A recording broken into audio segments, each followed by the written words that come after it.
इंसानों की तारीख की सबसे बड़ी सैर, 7 आसमानों की सैर, अल इसरा वल Meraj. You believe that Muhammad went to heaven on a winged horse? Yes, I believe in God. शब मेराज में सिदरतुल मुंतहा।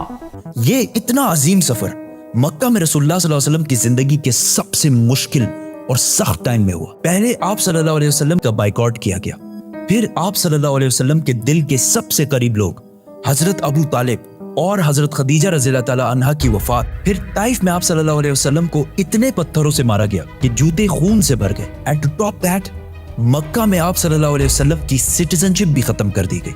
और जब आप सल्लल्लाहु अलैहि वसल्लम मक्का में किसी और की पनाह में रह रहे थे, अल्लाह ने इसी सबसे मुश्किल टाइम आप सल्लल्लाहु अलैहि वसल्लम को इंसानों की तारीख की सबसे बड़ी सैर कराई, 7 आसमानों की सैर।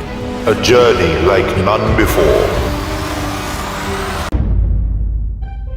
ये 7 आसमानों का सफर नबूवत के 11वें साल में हुआ, विच मीन्स ऑलमोस्ट बिल्कुल मिडल में। और ये सफर रसूलुल्लाह सल्लल्लाहु अलैहि वसल्लम की जिंदगी का टर्निंग पॉइंट था। 7 आसमानों के इस सफर से पहले आप सल्लल्लाहु अलैहि वसल्लम मक्का में बहुत सख्त जिंदगी गुजार रहे थे, लेकिन इस सफर के डायरेक्ट बाद आप सल्लल्लाहु अलैहि वसल्लम ने मदीना हिजरत फरमाई, जहां एक नई रियासत के लीडर और बादशाह के तौर पर उनकी जिंदगी बिल्कुल बदल गई। एक दिन मक्का में आधी रात को जिब्राईल अलैहिस्सलाम आप सल्लल्लाहु अलैहि वसल्लम को बुराक पर मक्का से जेरूसलम बैतुल मुक़द्दस की तरफ ले गए। ये बुराक नाम बर्क से निकला है, जिसका मतलब है लाइटनिंग, और हो सकता है इसका ये नाम इसकी लाइटनिंग स्पीड की वजह से इसको मिला हो। बैतुल मुक़द्दस में आप सल्लल्लाहु अलैहि वसल्लम ने सारे पैगंबरों की इमामत की, और वहां से जिब्राईल अलैहिस्सलाम के साथ आप सल्लल्लाहु अलैहि वसल्लम पहले आसमान की तरफ रवाना हुए। पहले आसमान का दरवाजा इनके लिए खोला गया, और ये दरवाजा हमारे दरवाजों जैसा नहीं था। पहले आसमान में आप सल्लल्लाहु अलैहि वसल्लम की मुलाकात आदम अलैहिस्सलाम से हुई। उनके राइट साइड पर जन्नत के लोग और उनके लेफ्ट साइड पर जहन्नुम में लोग थे। आदम अलैहिस्सलाम यूनिवर्स के पहले इंसान और दुनिया के सारे इंसान इन्हीं की औलाद हैं, और आदम अलैहिस्सलाम का जिक्र कुरान में 25 दफा हुआ है। आप सल्लल्लाहु अलैहि वसल्लम ने उन्हें सलाम किया, उन्होंने सलाम का जवाब दिया, और आप सल्लल्लाहु अलैहि वसल्लम दूसरे आसमान की तरफ रवाना हुए। वहां उनकी मुलाकात ईसा और याह्या अलैहिस्सलाम से हुई। ईसा और याह्या अलैहिस्सलाम एक दूसरे के कजन्स थे, जिन्हें क्रिश्चियनिटी में जीसस और जॉन द बैप्टिस्ट कहा जाता है। ये दोनों पैगंबर आज से 2000 साल पहले रोमन एम्पायर के स्टेट फलस्तीन में पैदा हुए, और इन दोनों कजन्स की जिंदगी बहुत ही मुश्किल हालत में गुजरी। हजरत याह्या अलैहिस्सलाम को एक जालिम हुक्मरान ने शहीद कर दिया, और इनकी शहादत को आज भी लोग करबला में इमाम हुसैन की शहादत से कंपेयर करते हैं। इनके कजन ईसा अलैहिस्सलाम के साथ भी यही होने वाला था, लेकिन अल्लाह ने आखिरी टाइम उन्हें दुनिया से उठा लिया। कुरान में याह्या अलैहिस्सलाम का जिक्र 5 दफा हुआ है, और हजरत ईसा अलैहिस्सलाम का जिक्र 25 मरतबा हुआ है। आप सल्लल्लाहु अलैहि वसल्लम ने इन्हें सलाम किया, उन्होंने सलाम का जवाब दिया, और आप सल्लल्लाहु अलैहि वसल्लम तीसरे आसमान की तरफ रवाना हुए। वहां उनकी मुलाकात यूसुफ अलैहिस्सलाम से हुई। यूसुफ अलैहिस्सलाम आज से ऑलमोस्ट 3600 साल पहले फलस्तीन में पैदा हुए, एंड वी ऑल नो कि कैसे वो वहां से इजिप्ट, जो उस जमाने का सुपर पावर था, उसके वाइस रॉय मतलब बादशाह के बाद सबसे ताकतवर वजीर बने। ये ऐसे था कि आज कोई यूके का प्राइम मिनिस्टर बने। यूसुफ अलैहिस्सलाम का जिक्र कुरान में 27 मरतबा हुआ है, और ये वाहिद पैगंबर है जिनकी डिटेल्स कुरान में बाइबल से भी ज्यादा है। आप सल्लल्लाहु अलैहि वसल्लम ने उन्हें सलाम किया, उन्होंने सलाम का जवाब दिया, और आप सल्लल्लाहु अलैहि वसल्लम जिब्राईल अलैहिस्सलाम के साथ चौथे आसमान की तरफ रवाना हुए। वहां उनकी मुलाकात इदरीस अलैहिस्सलाम से हुई। इदरीस अलैहिस्सलाम दुनिया के पहले इंसानों में से थे। आदम अलैहिस्सलाम और शीत अलैहिस्सलाम के बाद इदरीस अलैहिस्सलाम को इंसानों का तीसरा नबी माना जाता है, और दुनिया में सबसे पहले जुल्म के खिलाफ जिहाद इन्होंने ही किया था। इदरीस अलैहिस्सलाम को दुनिया का पहला साइंटिस्ट भी समझा जाता है, क्योंकि उन्होंने पहली दफा दुनिया में पेन कलम यूज किया था। पहली दफा आसमान में स्टार्स और प्लैनेट्स की मूवमेंट को ऑब्जर्व करके इंसानों की जिंदगी आसान बनाई थी। इदरीस अलैहिस्सलाम का जिक्र कुरान में 2 मरतबा हुआ है। आप सल्लल्लाहु अलैहि वसल्लम ने इन्हें सलाम किया, उन्होंने सलाम का जवाब दिया, और आप सल्लल्लाहु अलैहि वसल्लम 5वें आसमान की तरफ रवाना हुए। वहां आप सल्लल्लाहु अलैहि वसल्लम की मुलाकात हारून अलैहिस्सलाम से हुई। जब मूसा अलैहिस्सलाम पैगंबर बने, तो उन्होंने अल्लाह से दुआ की कि मेरे भाई हारून को भी मेरे इस मिशन में शामिल करें। तो इस तरह हारून अलैहिस्सलाम भी पैगंबर बने। मूसा अलैहिस्सलाम ने हारून अलैहिस्सलाम को सिर्फ इसलिए चूज नहीं किया कि वो उनके भाई थे, बल्कि इसलिए क्योंकि हारून अलैहिस्सलाम बनी इसराइल के सबसे बड़े स्कॉलर्स में से थे। मूसा अलैहिस्सलाम बचपन से फिरौन के घर में पले बड़े थे, जिसकी वजह से उन्हें बनी इसराइल की किताबों और स्क्रिप्चर्स का इतना इल्म नहीं था। तो उन्हें एक ऐसे शख्स की जरूरत थी जिसके पास इन सारी चीजों का इल्म हो, और वो थे हारून अलैहिस्सलाम। और आज तक यहूदियों में سب سے زیادہ اسکالرز ہارون علیہ السلام کی اولاد میں سے ہیں، جس کی وجہ سے ہارون علیہ السلام کی اولاد کو یہودیوں میں ایک اسپیشل سٹیٹس حاصل ہے، جس طرح اسلام میں سیدوں کو حاصل ہے۔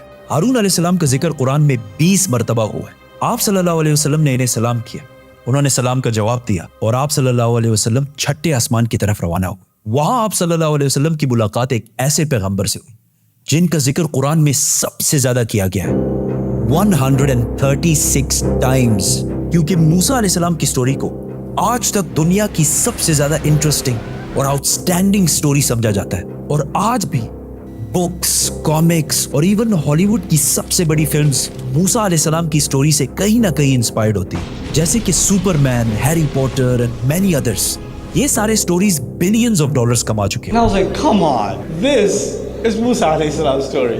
ہوا ایسے کہ جب یوسف علیہ السلام مصر کے پرائم منسٹر بنے تو انہوں نے اپنے 11 بھائیوں کو بھی ایجپٹ میں آباد کیا، اور کافی جنریشنز تک وہ ادھر ہی رہے، اور آہستہ آہستہ وہ ایجپٹ کے سب سے اسٹرانگ اور رچ کمیونٹی بنے ایز یوزول۔ لیکن یہ دیکھ کر مصر کے لوگ ان سے ڈرنے لگے اور انہوں نے بنی اسرائیل پر ظلم کرنا شروع کیا، اور آخر سارے یہودیوں کو غلام بنا دیا، اور بنی اسرائیل مصر والوں کے 400 سال تک غلام رہے، جس میں انہوں نے ان پر بہت ظلم کیے۔ آخر 400 سال بعد موسیٰ علیہ السلام کے ذریعے اللہ نے بنی اسرائیل کو فرعون کی غلامی سے نکال دیا۔ وہاں سے آپ صلی اللہ علیہ وسلم 7ویں اور آخری آسمان پہنچے، جہاں ان کی ملاقات ان کی great great great grand father سے ہوئی، حضرت ابراہیم علیہ السلام۔ پچھلے ہزاروں سال سے دنیا کے سب سے بڑے ریلیجنز ابراہیمک ریلیجنز رہے ہیں، اور آج بھی دنیا کی 60% آبادی انہی ابراہیمک ریلیجنز کو فالو کرتی ہے، اور ہر دن 5 وقت کی نمازوں میں مسلمان ابراہیم علیہ السلام کے لیے اسپیشل دعا کرتے ہیں۔ اس کے بعد آپ صلی اللہ علیہ وسلم سدرۃ المنتہا کے پاس پہنچے۔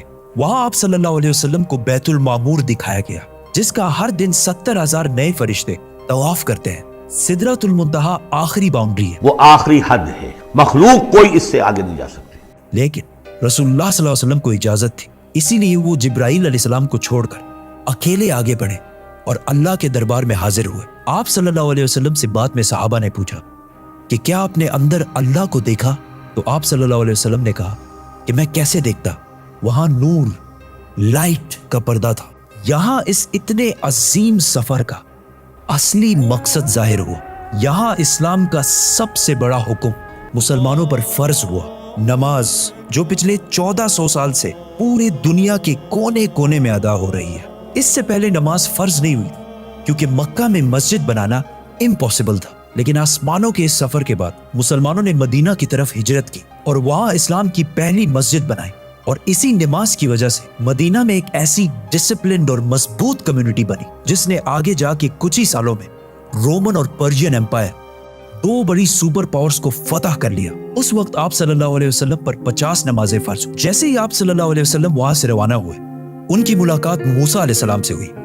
موسیٰ علیہ السلام نے ان سے کہا کہ آپ کی امت 50 نمازیں کبھی بھی ادا نہیں کر سکتی، تو آپ اللہ کے دربار میں واپس جائیں اور ان سے اسے کم کرنے کی ریکویسٹ کر۔ صحیح بخاری میں ہے کہ رسول اللہ صلی اللہ علیہ وسلم واپس گئے اور اللہ سے ریکویسٹ کی، جس پر اللہ نے نمازیں 50 سے کم کر کے 40 کر دی۔ آپ صلی اللہ علیہ وسلم واپس موسیٰ علیہ السلام کے پاس گئے تو انہوں نے کہا کہ 40 بھی امپاسبل ہے، واپس جا کر اللہ سے ریکویسٹ کریں کہ وہ 40 سے بھی کم کریں، اور اس طرح تھوڑا آنا جانا چلتا رہا اور آخر نمازیں 5 پر فکس ہوئی۔ لیکن موسیٰ علیہ السلام نے پھر آپ صلی اللہ علیہ وسلم کو کہا کہ آپ کی امت 5 نمازیں بھی دن میں ادا نہیں کر سکتی، لیکن آپ صلی اللہ علیہ وسلم نے کہا کہ اس کے بعد اللہ سے نمازیں اور کم کرنے میں مجھے شرم آتی ہے، میں 5 نمازوں پر راضی ہوں۔ آپ صلی اللہ علیہ وسلم کو اس سفر میں جنت، دوزخ اور گنہگار لوگوں کی سزائیں سب دکھائی گئی۔ آخر آپ صلی اللہ علیہ وسلم جیروسلم واپس بیت المقدس پہنچے اور وہاں سے واپس مکہ کی طرف روانہ ہوئے۔ راستے میں انہیں ایک قافلہ دیکھا جن کا ایک اونٹ ان سے بھاگ گیا تھا۔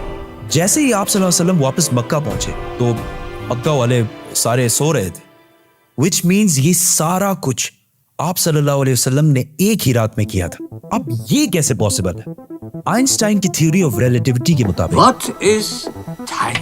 Time is not absolute, Time is not absolute. جس کا مطلب ہے کہ اگر ایک شخص تیز موو ہو رہا ہے اور دوسرا اپنی جگہ پر کھڑا ہے تو یہ دونوں ٹائم کو بالکل ڈیفرنٹ محسوس کریں گے، اور اگر کوئی لائٹ کے سپیڈ کے قریب ٹریول کرے تو اس کے لیے ٹائم بہت ہی سلولی پاس ہوگا۔ And as we know، Buraq کا نام ہی اس کی لائٹننگ سپیڈ کی وجہ سے رکھا گیا ہے، اسی لیے آپ صلی اللہ علیہ وسلم کے لیے یہ رات بہت لمبی تھی، और बाकी सारों के लिए ये एक नॉर्मल रात थी। जैसे ही आप सल्लल्लाहु अलैहि वसल्लम मक्का वापस पहुंचे, उनको पता था कि अगर वो ये सारी बातें मक्का वालों को बताएंगे तो मक्का वाले उनका बहुत मजाक उड़ाएंगे।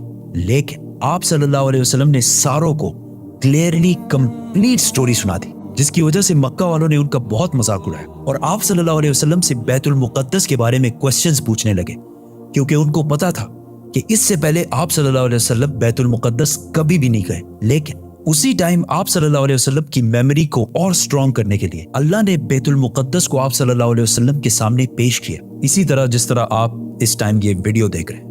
मक्का वाले आप सल्लल्लाहु अलैहि वसल्लम से बैतुल मुक़द्दस के बारे में पूछते रहे और आप सल्लल्लाहु अलैहि वसल्लम उनके हर बात का जवाब देते रहे, जिससे वो सारे बिल्कुल शॉक हो गए। आप सल्लल्लाहु अलैहि वसल्लम ने उन्हें उस काफले का भी बताया जिसका ऊंट भाग गया था और उसके थोड़ी ही देर बाद वो काफला भी पहुंच गया, और उन्होंने कहा कि ये सब कुछ सच है, जिससे मक्का वाले और भी शॉक हो गए।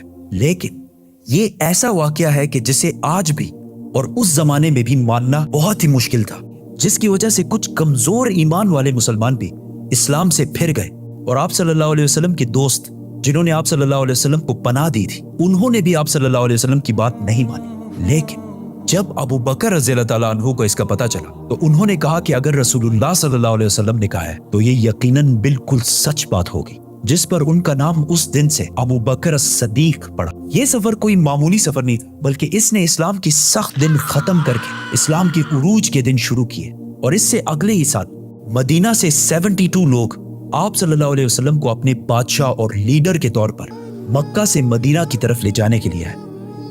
सब्सक्राइब।